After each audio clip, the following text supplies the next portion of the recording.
Alice was a young nurse working at a palliative care hospital in a small town.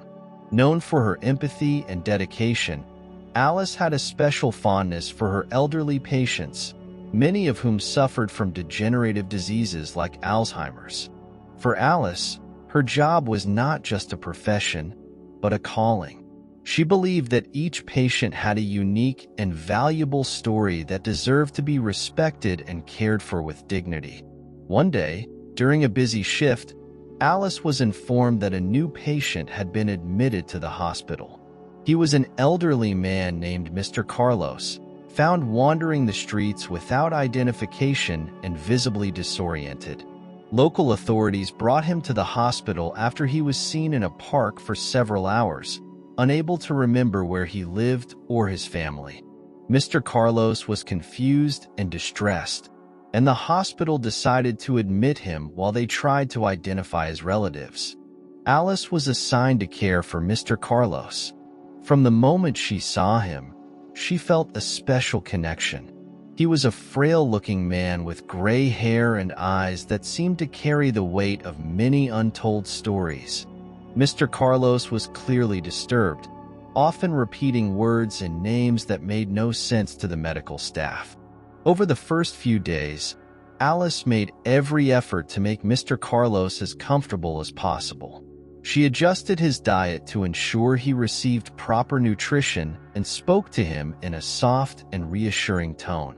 Although Mr. Carlos rarely responded coherently, Alice noticed that he seemed to relax when she was around, suggesting that he felt the security of her presence. During one of these conversations, while Alice was helping him settle into bed, Mr. Carlos suddenly murmured a name: Isabel. The word came out of his lips with unexpected clarity, as if it were a name deeply etched in his memory. Intrigued, Alice calmly asked, "Is Isabel someone important to you, Mr. Carlos?" But the moment of lucidity passed as quickly as it had come. Mr. Carlos returned to his confused state, looking around as if lost. Alice made a mental note of the name, realizing it could be an important clue to understanding more about his past.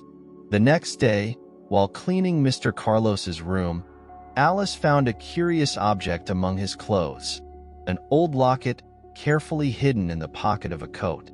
The locket, made of worn silver, had a vintage appearance and seemed to have been well cared for. When Alice opened it, she found a small photo of a young woman smiling. The woman, with dark hair and bright eyes, radiated a joy that deeply touched Alice. Alice showed the locket to Mr. Carlos, hoping it might trigger some memory. When he saw the photo, his eyes filled with tears, and he whispered again, "Isabel." It was evident that the woman in the photo had profound meaning for him. Alice held Mr. Carlos's hand, trying to comfort him as he cried silently. Alice was deeply moved by this reaction. She knew that Isabel was a crucial figure in Mr. Carlos's life, and that discovering more about her could be the key to helping him find some peace. Determined to help, Alice began investigating. She searched the hospital records, trying to find any emergency contacts or any other clues that might reveal Isabel's identity and her connection to Mr. Carlos. However, the initial search was fruitless.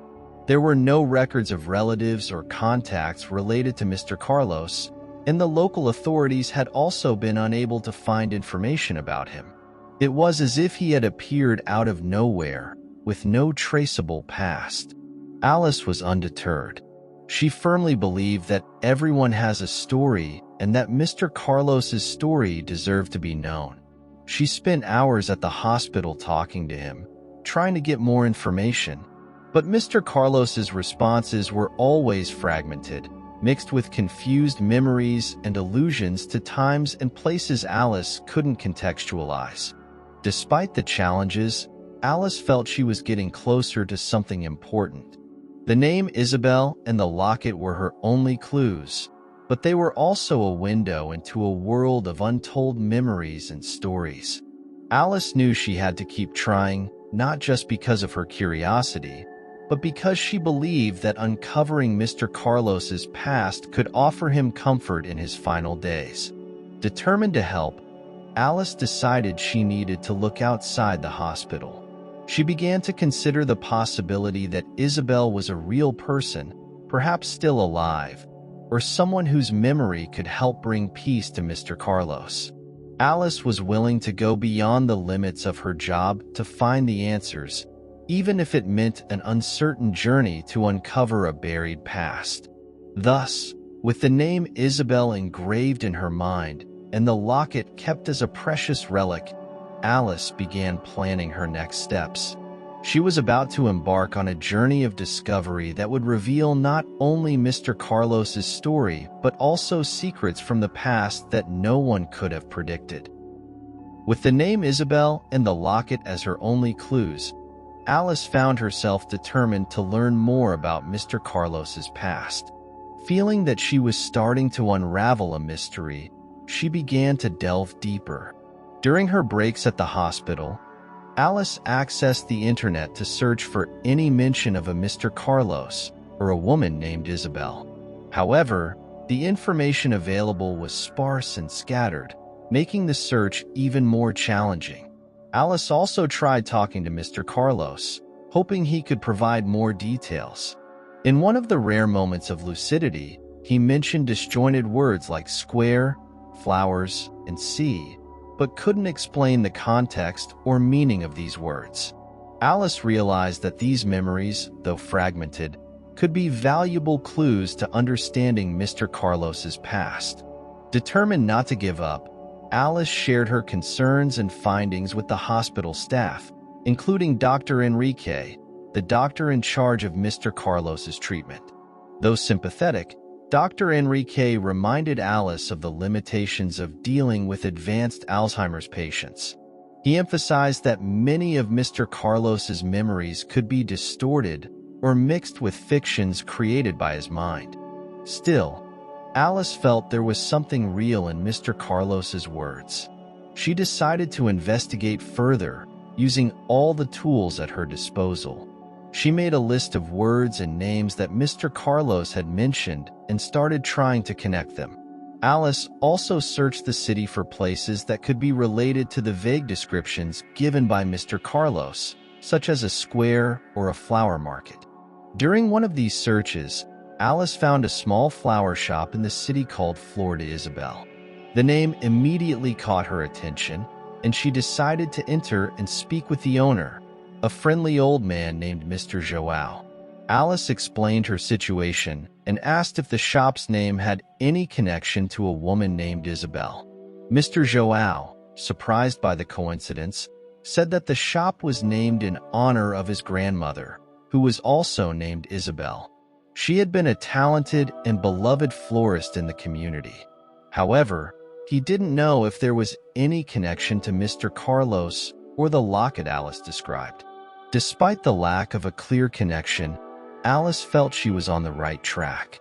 The name Isabel and the reference to flowers were recurring in Mr. Carlos's memories. Hoping to find more clues, Alice decided to visit the city's municipal archive. She requested access to old records, including birth, death, and marriage certificates, as well as local newspapers. Alice knew the task would be monumental, but she was determined to find any mention that could link Mr. Carlos and Isabel. After hours of research, Alice found a small article in a local newspaper dated several decades ago. The article mentioned a couple, Carlos and Isabel, who had moved to the city of São Pedro in the 1960s. Isabel was described as a talented florist and Carlos as a respected journalist. The mention of São Pedro and the couple's professions matched some of the fragmented memories Mr. Carlos had shared. Alice felt a wave of excitement and urgency. If Carlos and Isabel indeed lived in São Pedro, this could be an important clue to understanding Mr. Carlos's past. However, the article did not provide many additional details, and Alice knew she would need more information to confirm whether these were the same Carlos and Isabel she was looking for. Determined to follow this new lead, Alice decided she needed to visit Sao Pedro to investigate further. She believed the town might hold answers about what happened to Isabel and how Mr. Carlos ended up in his current situation. With the hospital's permission, Alice planned a short trip to Sao Pedro, eager to discover more about her patient's past. As she prepared for the trip, Alice couldn't help but reflect on the importance of what she was doing. She knew that, regardless of what she found, her search had the potential to bring peace and understanding to Mr. Carlos. For Alice, this was more than just a professional mission. It was a personal journey to give voice and dignity to a life that seemed to have been forgotten by time. So, with renewed determination and a sense of purpose, Alice set off for Sao Pedro. She was ready to face the unknown and uncover the untold stories of Carlos and Isabel, believing that each step brought her closer to the truth and the possibility of bringing comfort to a man lost in his own memories. Determination and curiosity drove Alice as she prepared to travel to Sao Pedro, a small town that promised answers about the past of Mr. Carlos and Isabel. With the newspaper article mentioning the couple as her only concrete clue, Alice hoped to find people or places that could fill in the gaps in the story. The road to Sao Pedro was picturesque, flanked by green hills and flowering fields. As she drove, Alice felt a mixture of anxiety and anticipation. She thought about Mr. Carlos, now safe in the hospital, hoping that her investigation would shed some light on his condition. The idea that Isabel might have been a significant figure in his life and that something tragic might have happened deeply moved Alice. Upon arriving in Sao Pedro, Alice was immediately captivated by the town's beauty. It was a quiet place, with cobblestone streets and old houses, many covered in flowering vines. The town center, with its small square and flower market, looked like something out of a fairy tale. Alice felt an instant connection to the place, as if it somehow held the answers she was looking for. Determined to begin her investigation, Alice went to the flower market, remembering the vague words and images that Mr. Carlos had mentioned. She found a florist called Flor de Isabel, the same one she had researched online. The name now seemed more than a coincidence, especially considering Isabel's profession as a florist mentioned in the newspaper article. Upon entering the florist shop, Alice was greeted by the sweet aroma of flowers and the warm smile of the owner, Dona Teresa, an elderly woman with bright eyes and an inviting energy. Alice explained her search, mentioning Mr. Carlos and Isabel, and asked if Dona Teresa might know or remember them. Dona Teresa, after hearing Alice's story, furrowed her brow in concentration. She vaguely remembered an Isabel, a talented florist who had lived in the town many years ago. Isabel was known for her unique floral arrangements and charming personality. She and her husband, Carlos, a journalist, were well liked in the community. However, Dona Teresa also recalled that something tragic had happened, though the details escaped her. Isabel was a kind and talented soul, said Dona Teresa, with a melancholy tone. She loved flowers more than anyone I knew. And Carlos, he adored her. They were very happy together. But then there was the accident. Her voice faltered, suggesting the pain the memory brought. Alice, sensing the sensitivity of the subject, gently asked about the accident. Dona Teresa explained that Isabel had died in a car accident and Carlos had been devastated by the loss. After Isabel's death, Carlos disappeared from the town, and few knew what happened to him afterward. This revelation was a blow to Alice. Knowing that Isabel had died tragically and that Carlos had vanished explained Mr. Carlos's current state and his confusion about the past. The pain of loss and possible isolation could have contributed to the progression of Alzheimer's. Dona Teresa mentioned that Isabel and Carlos had no known children, But Alice remembered the letter she found at the orphanage and the mention of a possible pregnancy. She asked Donna Teresa if Isabel was expecting a child at the time of the accident. Donna Teresa, after thinking for a moment, said there had been rumors that Isabel was pregnant, but no one knew for sure. This information opened new possibilities for Alice. If Isabel was indeed pregnant, what happened to the child? The idea that there was a lost or forgotten child in Mr. Carlos's story made Alice feel a renewed urgency to uncover the truth. She decided that the next step would be to visit the local orphanage to check for records of an adoption or a child without identification. Before leaving, Alice thanked Donna Teresa for her help. The florist, moved by Alice's dedication, offered further assistance if needed. Alice left the florist's shop feeling more connected to Isabel and Carlos's story, but also aware that many questions still needed answers. Alice headed to the orphanage, located on the outskirts of the town. The building was old but well-maintained, suggesting a long history of serving the community. Alice was greeted by the orphanage's director, Donna Marta, a warm-hearted woman who had been running the place for decades. Explaining her search, Alice mentioned the possibility of a child being left at the orphanage after Isabel's death. Donna Marta, touched by the story and Alice's dedication, agreed to help her search through the old records. Alice and Donna Marta spent hours poring over dusty files, looking for any clue about a child who might be linked to Isabel and Carlos. Finally, after a long search, they found an old and nearly illegible entry for an unidentified child who had been left at the orphanage shortly after Isabel's accident. The child, a girl, was registered as Ana Clara. There wasn't much information beyond that, but the coincidence of dates and the lack of information about the child's origins suggested a connection to Isabel and Carlos's story. Emotionally moved by the discovery, Alice knew she was closer to solving the mystery. She thanked Donna Marta and promised to stay in touch if she found more information. The next step would be to try to locate Ana Clara, hoping she was still alive and could provide more answers.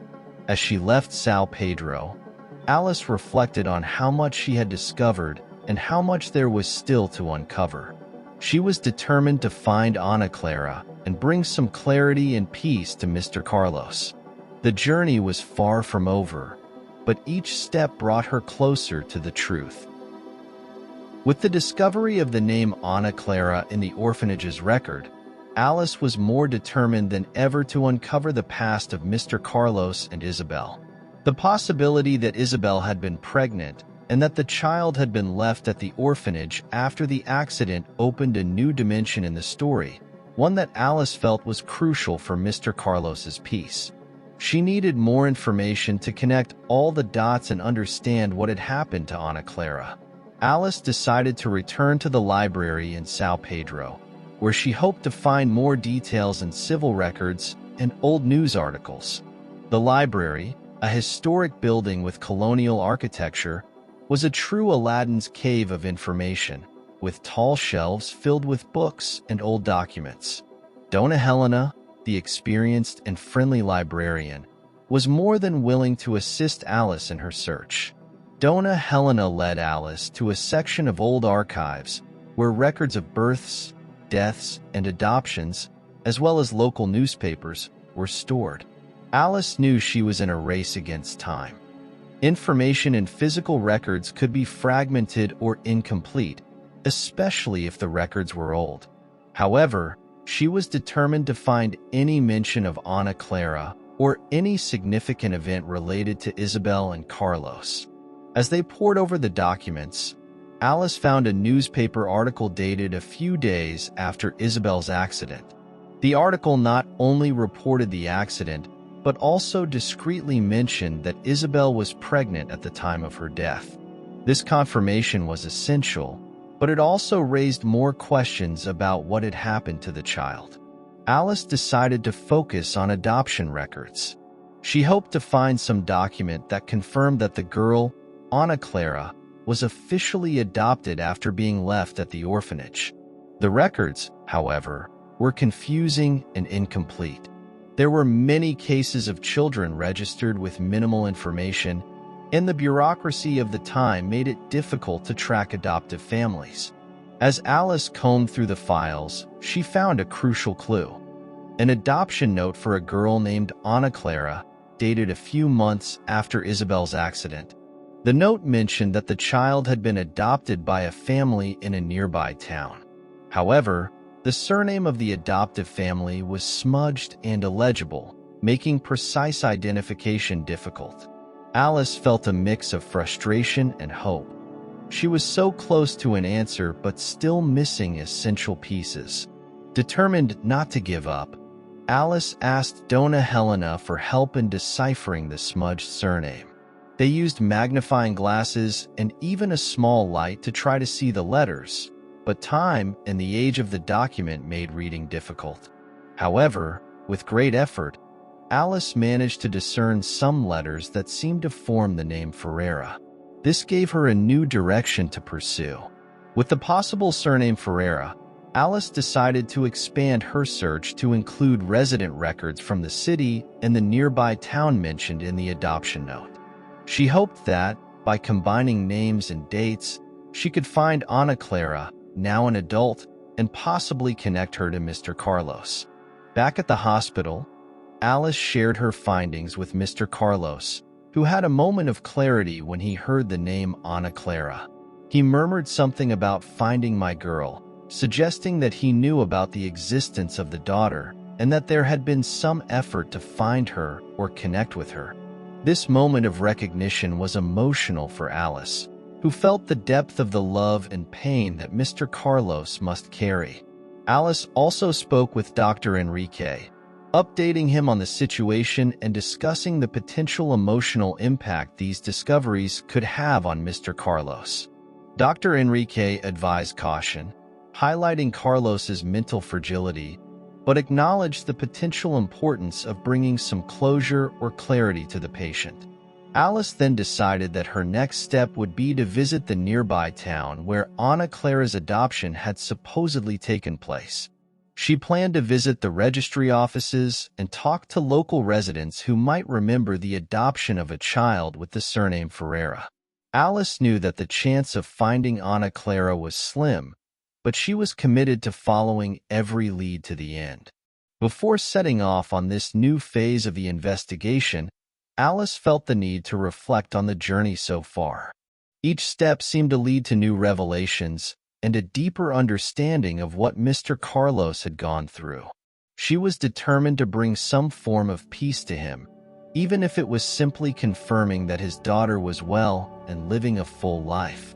With these reflections, Alice set off for the nearby town, hopeful that she was about to make a crucial discovery. She felt that the end of the journey was near and that she would soon be able to bring answers to Mr. Carlos and perhaps a new beginning for Ana Clara.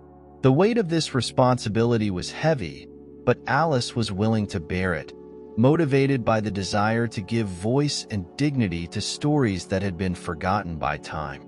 Alice, now armed with the possible surname Ferreira and the information that Ana Clara might have been adopted by a family in a nearby town, felt she was getting closer to the resolution of the mystery. With renewed determination, she headed to the town of Santa Clara, a community slightly larger than São Pedro, but still with a welcoming and friendly atmosphere. Alice hoped that the town would have more complete records, or that residents would remember something about the adoption of a child at that time. Upon arriving in Santa Clara, Alice went straight to the local registry office, hoping to find adoption records or any information that could link her to Ana Clara. The registry office, a modest building with faded yellow walls, was run by Donna Lourdes, a longtime employee with extensive knowledge of the town's records. Alice explained her situation and what she had discovered so far, mentioning the name Ana Clara and the surname Ferreira. Donna Lourdes, impressed by Alice's dedication and touched by Mr. Carlos's story, agreed to help. She searched through the adoption records from that time, looking for any mention of a child named Ana Clara.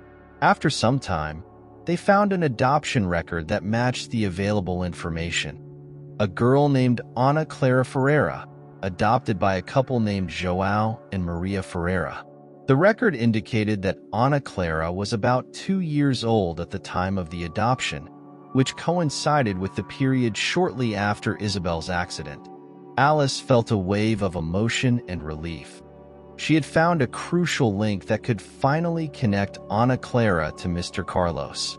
However, the joy was tempered by the realization that the record did not provide information about Ana Clara's current whereabouts or whether the Ferreira family still lived in the town.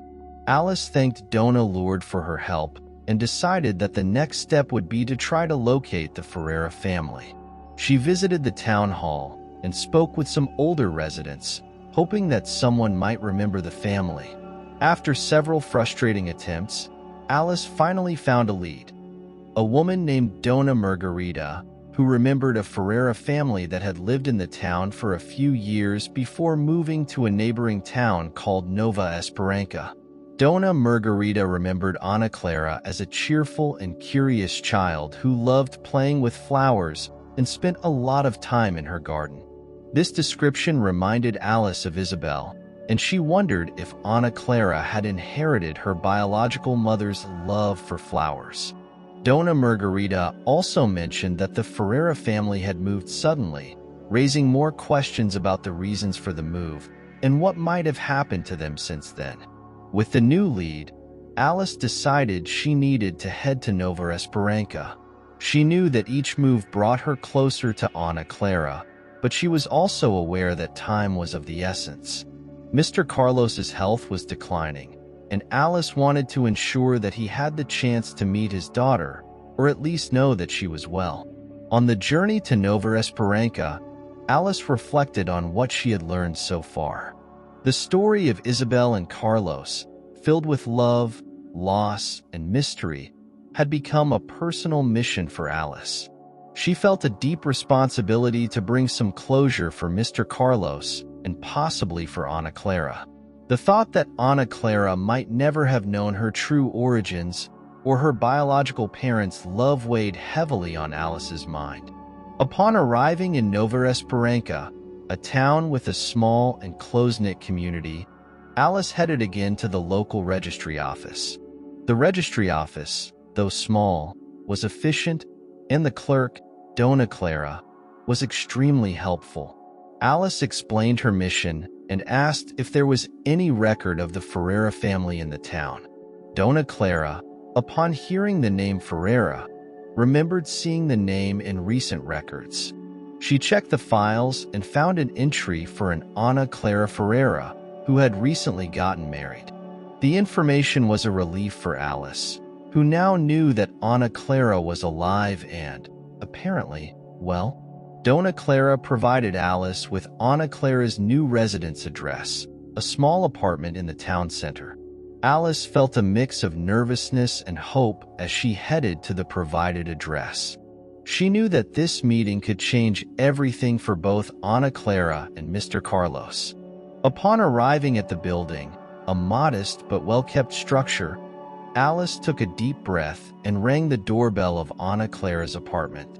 After a few moments, the door opened, revealing a young woman with features that Alice immediately recognized. Ana Clara had the same sweet expression and bright eyes that Alice had seen in Isabel's photo in the locket. Alice introduced herself and, carefully, began to explain her search and Mr. Carlos's and Isabel's story. Ana Clara, visibly surprised and emotional, invited Alice in. They sat in the living room, and Alice detailed everything she had discovered, from Isabel's accident to the present moment. Ana Clara listened attentively, absorbing every word. She confessed that she had always known she was adopted, but had never had much information about her biological parents. The revelation that her biological mother had been a talented florist and that her father was still alive, though ill, was a profound shock for her. Ana Clara, emotionally moved, agreed to visit Mr. Carlos. She wanted to meet the man who had been part of her story, even if distantly.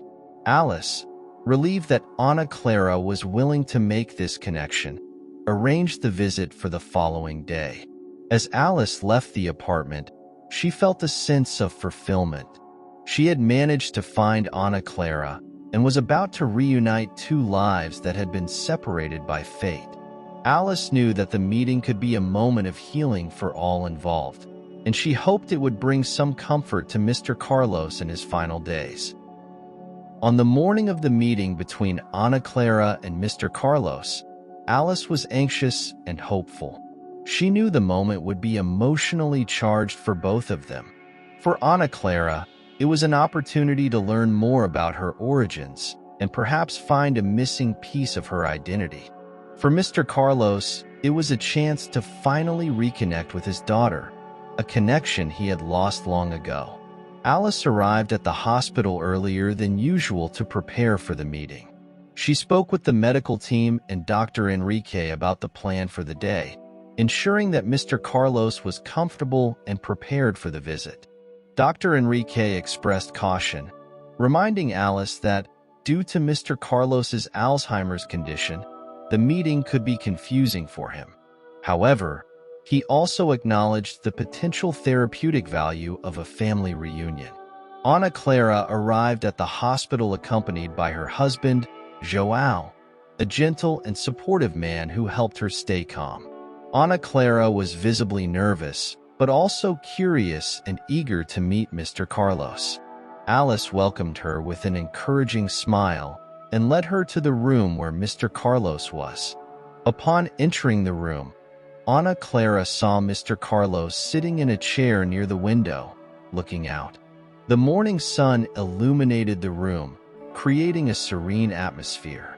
Alice introduced Ana Clara to Mr. Carlos, gently explaining that she was his daughter, whom he hadn't seen since birth. The mention of daughter made Mr. Carlos look at Ana Clara with a confused and curious expression.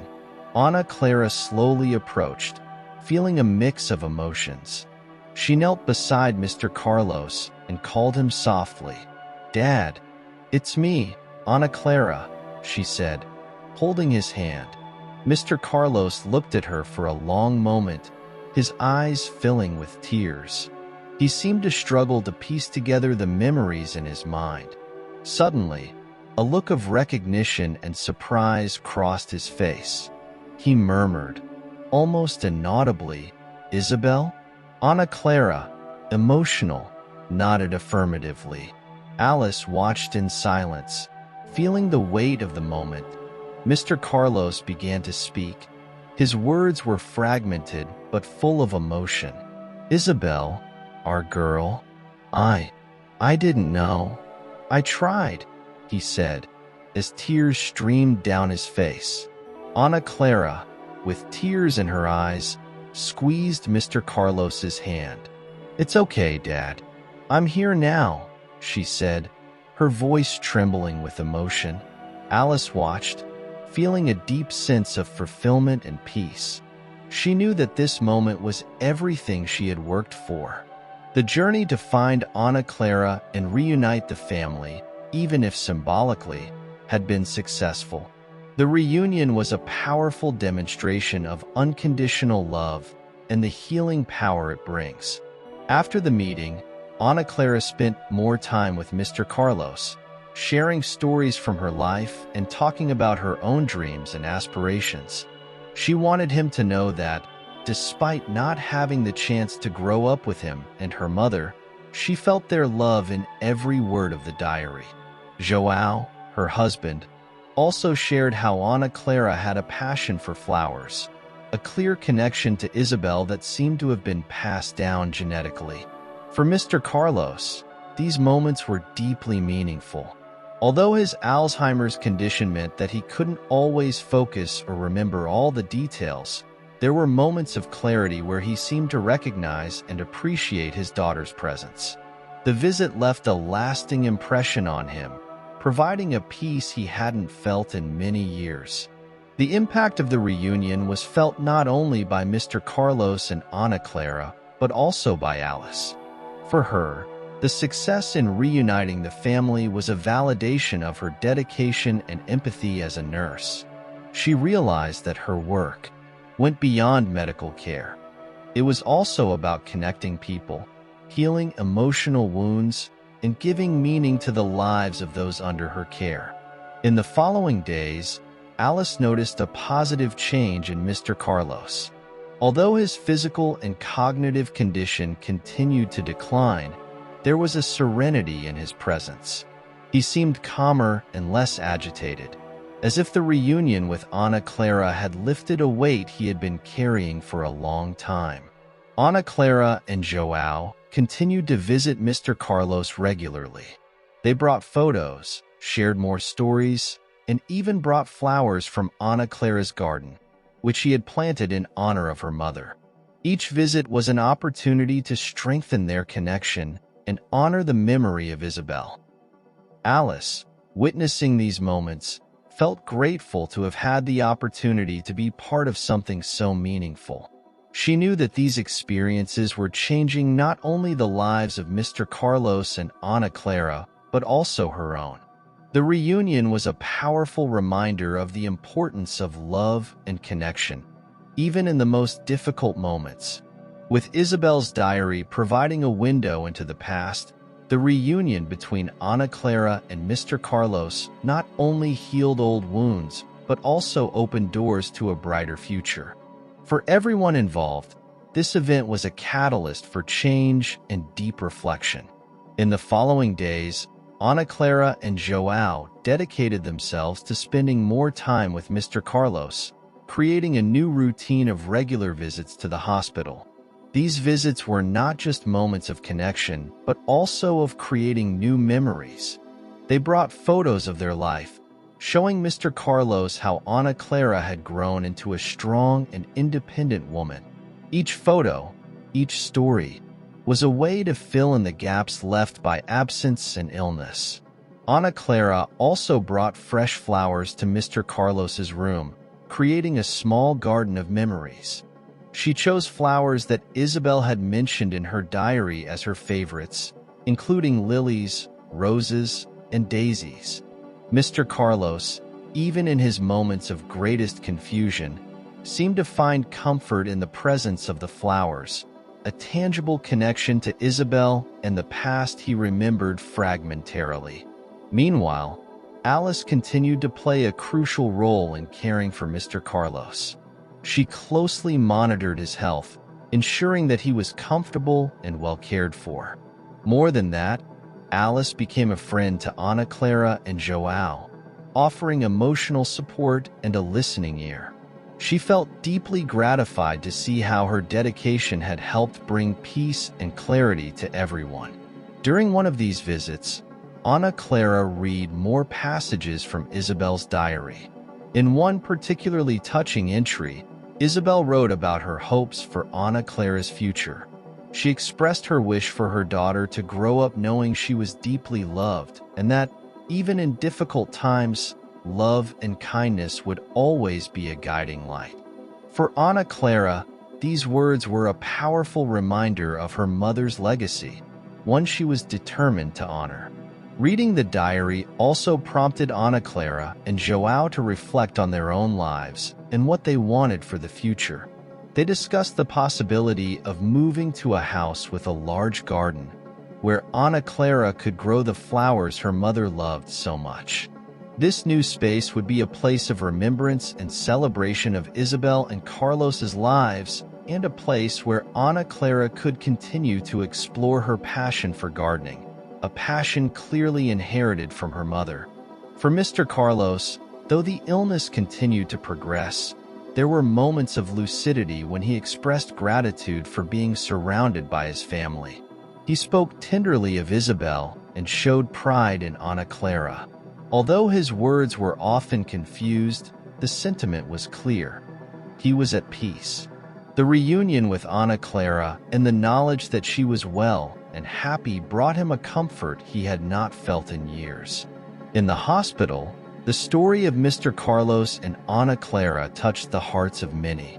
The medical team, who witnessed the positive impact of Ana Clara's visits, reflected on the importance of family and emotional connections in treating patients with degenerative diseases.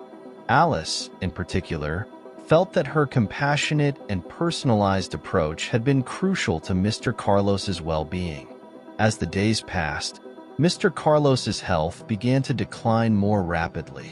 However, he was surrounded by love and care, which made all the difference.